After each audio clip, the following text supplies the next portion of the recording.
Hey there, Mallory Wilsey here, Chief Producer of the Enrollify Network. And I want to take just a moment to tell you about another show on our podcast network that I think you'll love. The EduData podcast is your no-fluff guide to the data driving higher education. Forget about data silos and disconnected stacks. Timothy Davis and Jamie Boggs, two of Element 451's data analysis experts, bring you straight into the heart of the numbers that matter. With sharp commentary and rigorous research, our hosts break down complex data points and actionable insights you can use. Whether you're an administrator, educator, or just a higher ed enthusiast, EduData is your key to unlocking the data behind academia. New episodes drop every Friday morning, and you can subscribe to the show by visiting podcast.enrollify.org or just search the EduData podcast wherever you get your podcasts.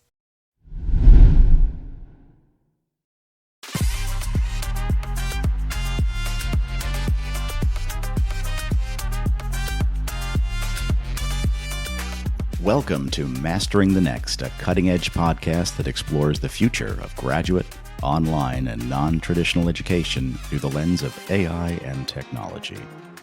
I'm your host, Dr. Ray Lutsky, Vice President of Strategic Partnerships at Element 451.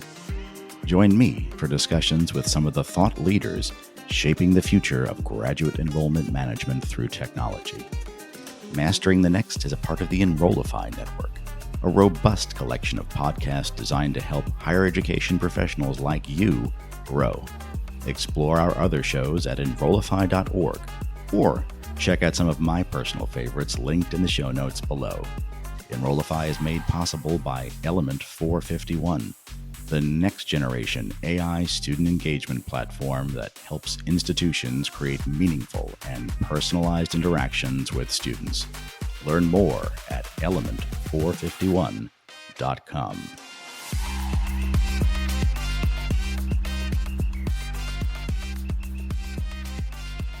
Adult learners are increasingly returning to university education, with some estimates suggesting that there are over 3 million undergraduate adult learners in the U.S. Engaging with these working professionals and motivating them to enroll requires innovative strategies and tactics. William Paterson University of New Jersey has developed a unique approach that has already yielded significant success. Joining us today to discuss this is Dr. George Kacenga, Vice President for Enrollment Management at WP.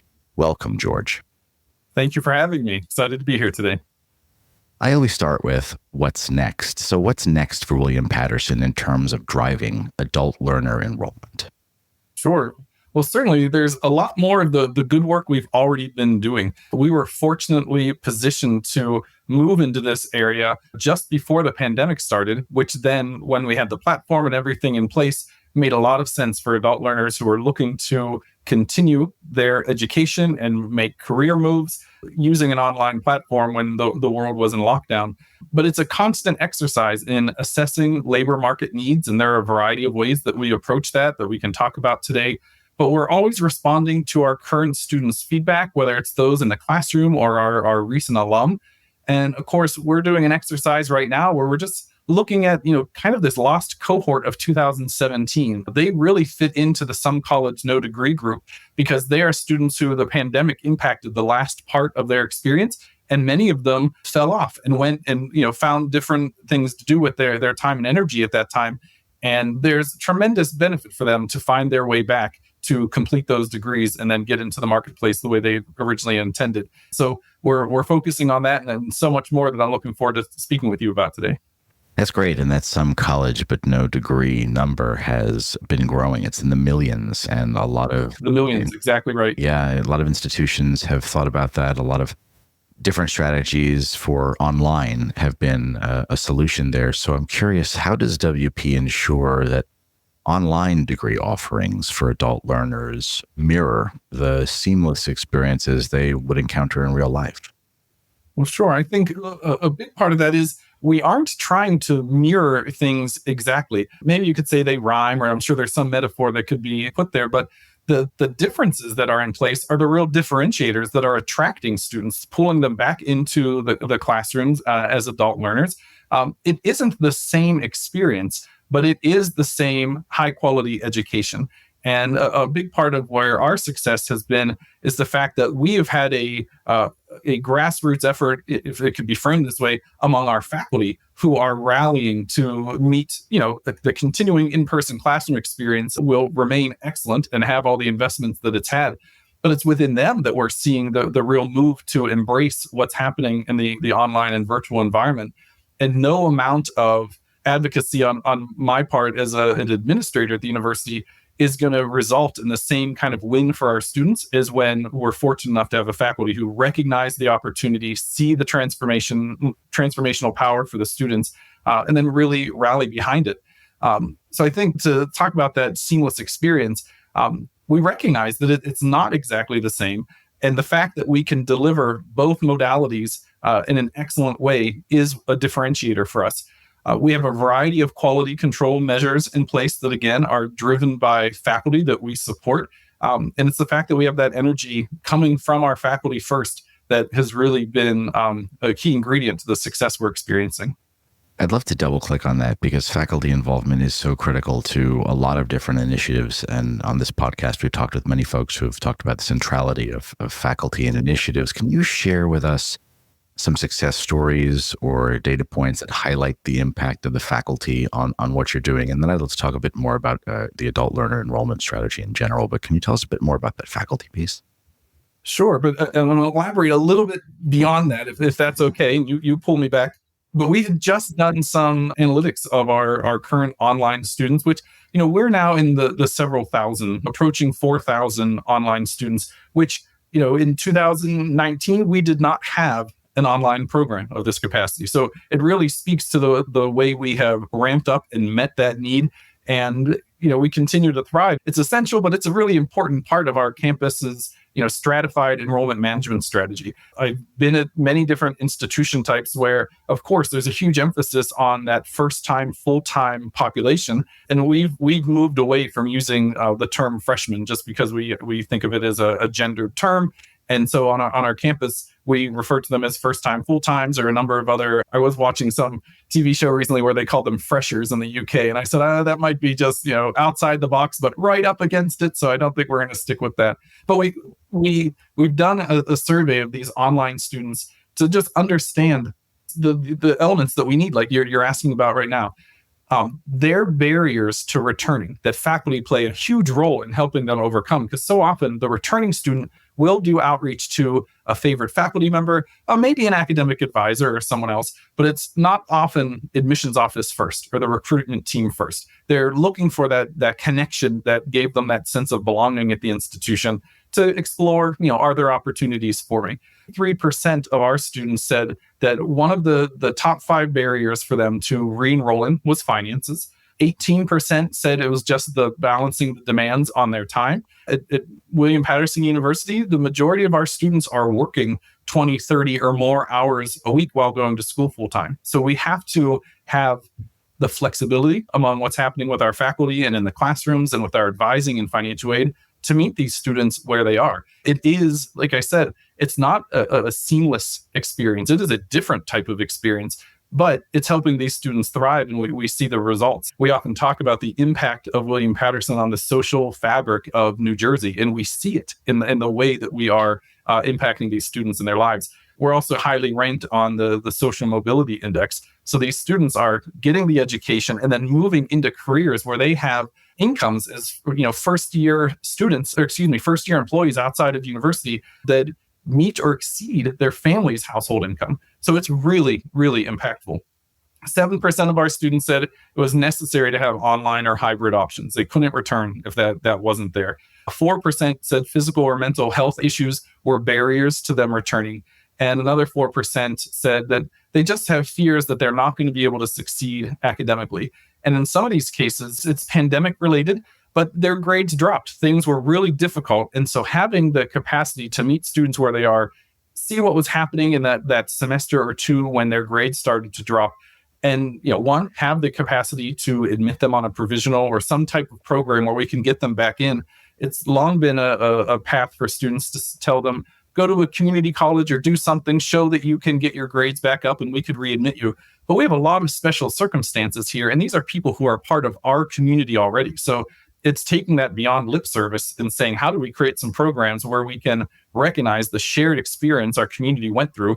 And this is also extended now to adult learners who are coming back from 5 or 10 years. So it's not the pandemic, but they've lived enough life experience where we could recognize that they now have the capacity to come in and be successful. So it's having those conversations. One of the things that's a real success story for me in this area, that the faculty, it's just great to enjoy this with them. At our commencement ceremonies, when we ask the room, how many students are online students or who is participating in a campus activity for the first time, when we see hundreds of these students stand up, a real key to the success of all of this is that we haven't lost the human element. That affinity, that interest in coming to the campus program to be part of the in-person graduation takes this virtual experience and turns it to something that is very concrete and real. And those relationships and connections, the faculty are fantastic in how they connect with these students who they're seeing and meeting in person for the very first time in and around the commencement ceremonies. That creates that sense of belonging, a healthy alumni community, and just happy students overall, I think. That's great. And student engagement, particularly with online learners, is always a challenge. And it's really great to have that human, personal touch. Backing up a bit to what you mentioned about the state of New Jersey and things that the state is doing, I've been looking at the re-up program, and I'm curious how that has impacted your adult learner enrollment strategy. Sure, it's been deeply appreciated. Re-up is an organization that helps us aggregate and fine-tune our messaging to those students for our institution who have been out of the university, who've stopped out, and it's been more than 2 years. So they've moved on. We can see through clearinghouse data and other resources that they're not going to school somewhere else, that they are, maybe they're in the workforce or wherever it is they're doing. But through the relationship with re-up, that fortunately the state of New Jersey is helping fund a portion of how that all is coming together for us. It allows us to do meaningful outreach to these populations that we are then supplementing. So schools, different institutions are taking different approaches, but we've made additional investments in what's happening with re-up to not just identify the prospects who should be in this funnel, because institutions should have those names and contact information. They've just stopped out, but also using the resources from that relationship to then drive students back through the funnel. But that's more than just having, messaging and IP targeted ads and all of these kinds of things. It's actually having the flexibility in schedules, the after hours appointment availability, the engagement of faculty to look at where students are and help them figure out with their academic advisor, how long is it going to take them to graduate and what's that going to cost? We're heavily invested in what we call student success teams that by and large, it's mostly the undergraduate level students, but the resources are in place for us to bring it to everybody, where every student has an academic advisor, they have their career counselor, and they have a financial aid coach who are all accessible to them at any time through an app. So appointments can always be made, but the quick text messages back and forth with simple questions that alleviate concerns, help get an answer to a parent or guardian, that is what is helping us move people through the funnel. It's not just the, getting an ad or some kind of message in front of them. It's the substance of that message that's making all the difference.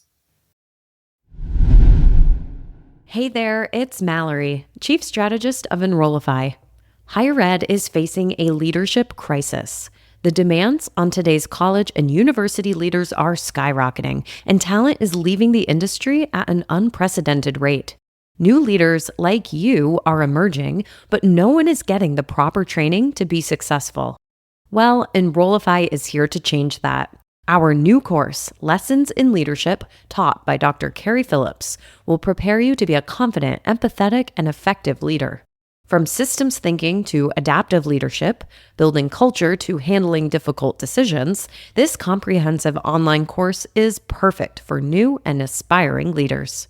Don't wait. The course starts September 9th, and for a lucky group of 26 students, we have the option to add interactive sessions with Dr. Phillips for personalized guidance. Visit enrollify.org to learn more. I'd love to sort of dive into that a bit more and talk about how you see the role of technology and how it's leveraged to enhance the learning experience, I guess, not just for adult learners in online programs, but I guess for students overall that are more and more encountering technology as a part of their daily life at an institution? For sure. I think one of the hardships we face in higher education is that students are expecting to use that word seamless again, they're expecting a seamless experience from when they engage with a large for-profit corporation. Maybe it's their bank, maybe it's, whatever company is out there, and what their app and all of their experiences are like. They expect there to be a similar experience when they're engaging with the college or university. And that is not always easy for us to replicate or to find the time or the budget or the staffing resources to manage. There's a lot of talk right now about AI and where is artificial intelligence going to fit into everything. I was at a conference recently where the CEO of Duolingo, who also created the CAPTCHA, the thing that tells us, do you see any red lights in this picture? Prove you're not a robot. But he was really stressing, nobody is an AI expert. And if you hear someone saying that they are the AI expert, be very cautious. It's a great conversation for us to be having. But when I think about technology and just going down the AI track for a moment, I think about the budgets that have to be involved, the staffing that goes on behind the scenes. We want this experience to feel effortless, but so much resources go into what can feel like an effortless experience. And I'm not sure that all institutions are going to be ready to deliver on that. I'm also cautious because I still have not found a place in my experience as a customer or just out in the world when I am thrilled or excited to be presented with a chatbot instead of a human. So I'm not there yet, but students and different folks are happy to have those experiences. We have a great chatbot. I'm happy with it. We've trained it. It answers. It does so many wonderful things, but many things still need to be escalated to a person. So when we talk about leveraging technology, I'm definitely mindful about not launching into something until I think we can do it well, because otherwise it can have a hugely detrimental impact on what our recruitment strategies and outcomes are going to look like. In terms of the technology, yes, we do need to have a CRM of some type. We have the online platforms for actually teaching the classes online. We have sophisticated emails and text campaigns that, I always frame my comm plans kind of in 4 quadrants, where I will talk about something being, there's static and dynamic, which is just messaging that is static, that is tied to an upcoming date, or, there's just some action I'm driving someone to that is the date or time specific. Dynamic messaging are the messages that are going to be for a student based on where they are in their experience. So if they were admitted in October or November, then a message campaign begins at that time frame, but it's specific to the student. Often when I'm talking to my colleagues around campus and they want to see an image or some representation of what the communication plan looks like, I always tell them I'm happy to spend time with them to go through that, but I don't have one slide that could ever convey it, because the student's experience is going to differ from the next student. They're smart enough this way now, and so taking the time to explain that is not just send over a Word document that is the comm plan, because it's just much more sophisticated than that. But, I mentioned there's static and dynamic, but then there's also transactional and relational. And I think that's a big part of where technology, some places is doing fantastically, and then other places we need to do a little bit more. The transactional piece is just really concrete actions, driving through a funnel. I need you, you're missing this item. And I think there are places where AI or optical scanning, some of these pieces of technology are going to radically change how we can do the transactional aspects of our work. But I would advocate and ask any of my friends and partners who are on the vendor side or the private side of higher ed, which I've spent time on. So I've done the cold calling and done this kind of work to connect with the right people at an institution, including in that messaging that the introduction of some piece of technology does not always mean, some cases it might, but rarely at this point is it going to mean a senior administrator can eliminate 2 or 3 positions or something. Now, I don't think people are thinking that way, but I have just coming from a conference where the conversations I've heard, people sometimes are thinking, if I can get in the international space, for instance, if there is credential evaluation, artificial intelligence that can come in and somehow do foreign credential evaluations, is that going to mean that I can offload or outsource somehow this component. But I think the people and the expertise still need to be there. The human element is still there for that transactional piece.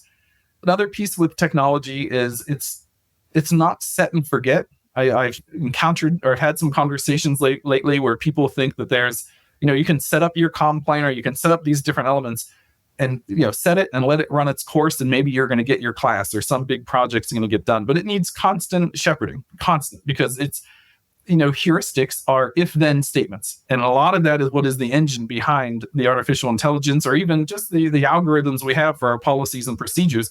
And new elements get introduced all the time that we don't anticipate. And we need someone there to be able to see what's happening, make the response, adjust the systems accordingly, and then hopefully innovate the next iteration of whatever we've developed so that we don't encounter that issue again, or we're somehow leveraging it as an opportunity to really advance and communicate to students that we are an institution that anticipates their needs and, wants to help them focus on the good work that's in the classroom without all these other distractions that can be out there.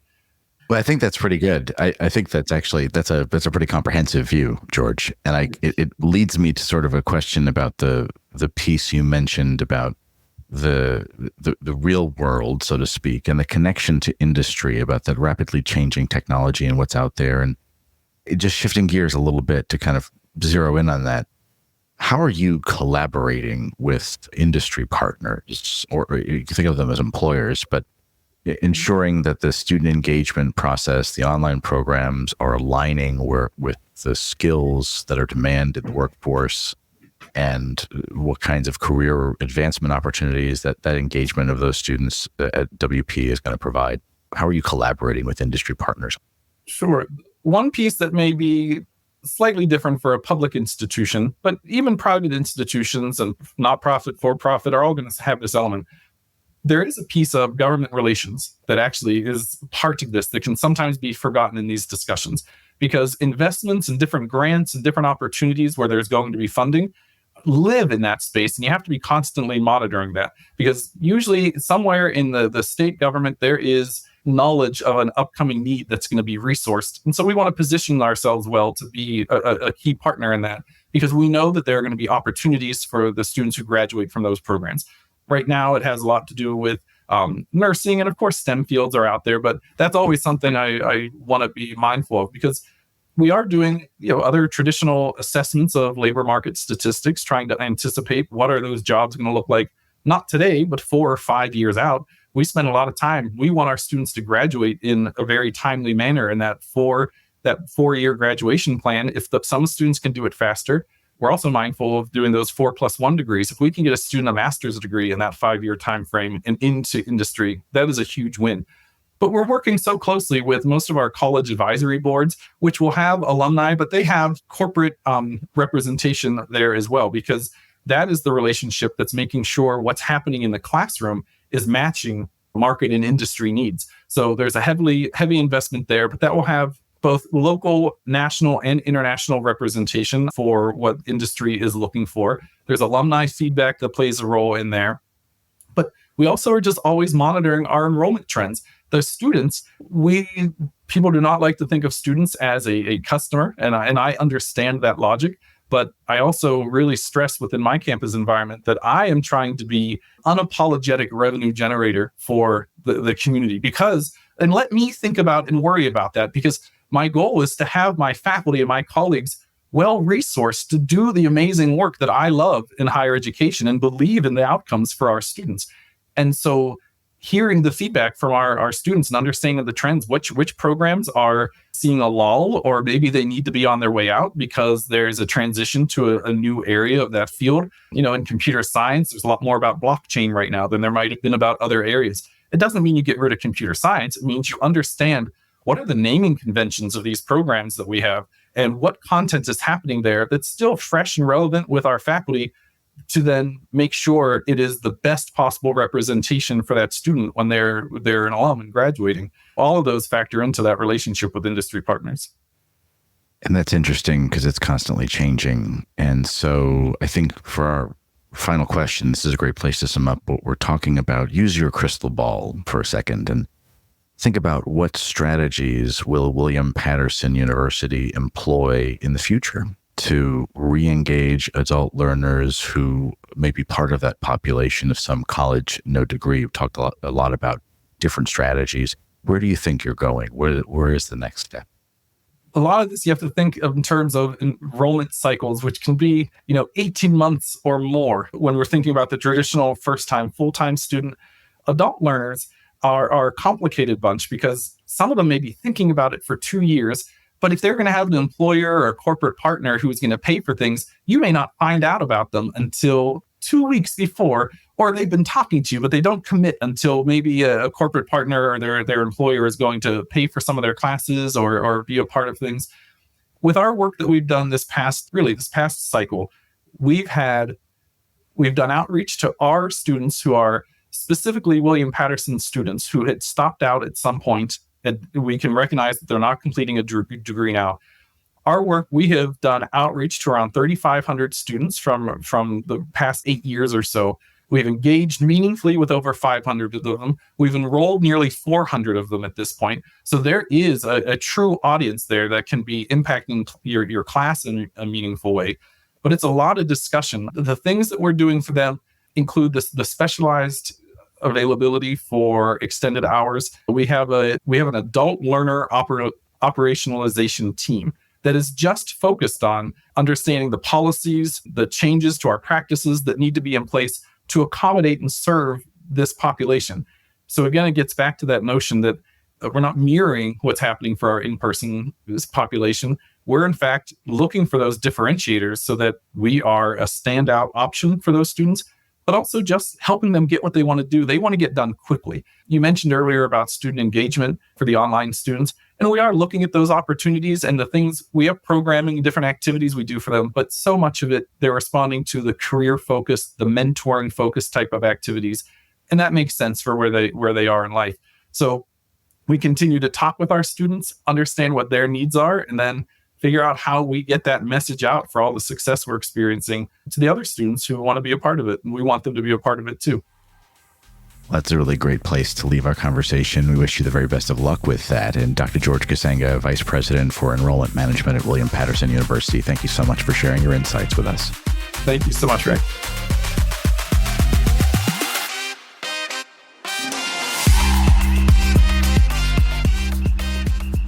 The Mastering the Next podcast is a part of the Enrollify podcast network. If you like this podcast, chances are you'll like other Enrollify shows too.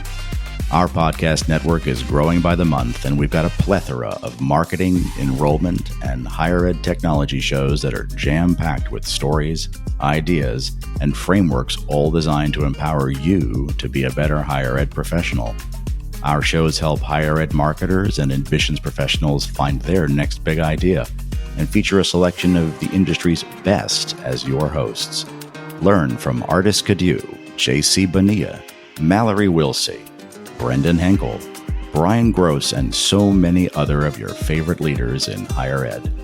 Enrollify is made possible by Element 451, the next generation AI student engagement platform helping institutions create meaningful and personalized interactions with students. Learn more at element451.com.